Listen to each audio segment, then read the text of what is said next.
Bonjour à toutes et à tous, nous sommes le 3 décembre 2018 et bienvenue pour cette dernière édition de l'Info Expresso, la revue de presse, médias et communication des étudiants d'Ausientia Sciencescom.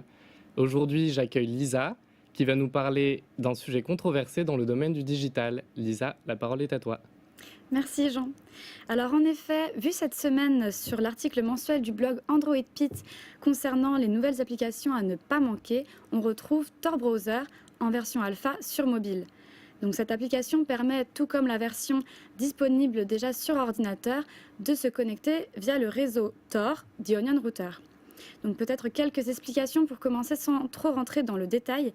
Le réseau Tor permet de rendre l'origine de connexion anonyme, protégeant ainsi les données des utilisateurs et autorisant ces mêmes personnes à se rendre sur le dark et le deep web de façon un peu plus sécurisée. Alors on voit souvent les mauvais ou très mauvais aspects de ces différentes parties du web, mais c'est quand même une avancée importante aujourd'hui pour les différents communicants dans le monde entier, puisqu'il permet par exemple, comme le précise le journal web Les Numériques, de pouvoir communiquer comme le précise le journal web Les Numériques, ce réseau permet de publier des articles censurés par des régimes oppressifs, de créer des médias alternatifs comme Wikileaks ou encore de faire fuiter des informations classées confidentielles. On se rappelle notamment de l'affaire Snowden. Des médias américains comme The New Yorker ou The Guardian y ont créé des Secure Drops, donc des dépôts sécurisés, pour que les lanceurs d'alerte, les journalistes et leurs sources puissent communiquer de façon sécurisée. La version finale de l'application mobile est donc certes un projet à suivre, mais ce de façon intelligente et raisonnée. Merci Lisa. Toujours dans le domaine du digital, le 27 novembre dernier, le magazine web L'ADN s'est posé la question de l'avenir de la publicité sur les réseaux sociaux, depuis l'émergence des stories, ces photos et vidéos qui disparaissent au bout de 24 heures. En effet, ce 26 septembre, comme le rapportait le magazine de la grande consommation LSA, Facebook et Messenger se sont déjà pris au jeu des stories après Snapchat puis Instagram. L'entreprise de Mark Zuckerberg a donc elle aussi voulu capitaliser sur le succès de ce format en y intégrant la publicité.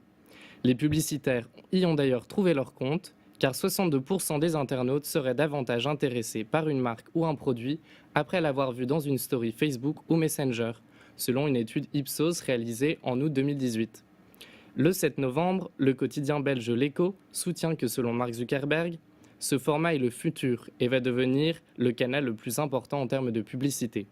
Cependant, même si les annonceurs sont prêts à dépenser sur Facebook ou Instagram, les marques ne peuvent pas encore promouvoir leurs histoires sur ces plateformes.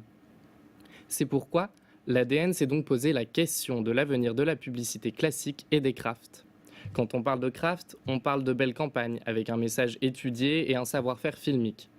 Tout l'opposé du format vertical d'une story. Mais l'idée d'empreinte culturelle que laisse un craft ne vient pas complètement à l'encontre de la culture de l'instantané. Elle vient plutôt la compléter.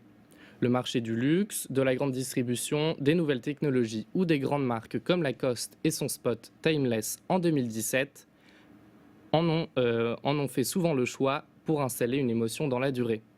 En définitive, le craft serait loin d'être mort et fait du bien parce qu'il représente un contre-pied dans une époque d'instantané et de sans filtre. Dans un tout autre registre, maintenant, Lisa va nous parler d'une bande-annonce qui a fait sensation la semaine dernière. En effet, alors on connaît tous Le Roi Lion, un célèbre dessin animé culte de Disney. Et ce dernier nous a d'ailleurs révélé cette semaine les images de l'adaptation en film du dessin animé culte. Le teaser a fait grand succès auprès du public et selon le Figaro, en seulement 24 heures, la bande-annonce a réalisé plus de 225 millions de vues. Elle devient donc le trailer le plus regardé dans l'histoire de Disney. Cette version film s'annonce déjà comme un très gros carton et les images laissent penser que le film sera très fidèle au dessin animé. On y retrouvera tous les personnages emblématiques de la saga, Simba, Scar, Mufasa, Nala ou encore Zazu, de quoi très vite retomber en enfance. Pour le casting, la production n'a pas choisi n'importe qui pour doubler les célèbres personnages. Dans la version anglaise, on y retrouvera notamment la chanteuse Beyoncé qui incarnera le rôle de Nala, la meilleure amie de Simba, ou encore le rappeur Donald Glover pour le rôle principal. Côté français, le casting reste encore à déterminer, mais selon GQ Magazine, on annonce déjà l'acteur Jean Reno. Il ne nous reste plus qu'à attendre donc le 17 juillet 2019 pour la sortie officielle du film dans nos salles de cinéma. En attendant, merci pour votre écoute et à bientôt. Merci Lisa et merci pour votre fidélité. À l'année prochaine pour de nouvelles revues de presse.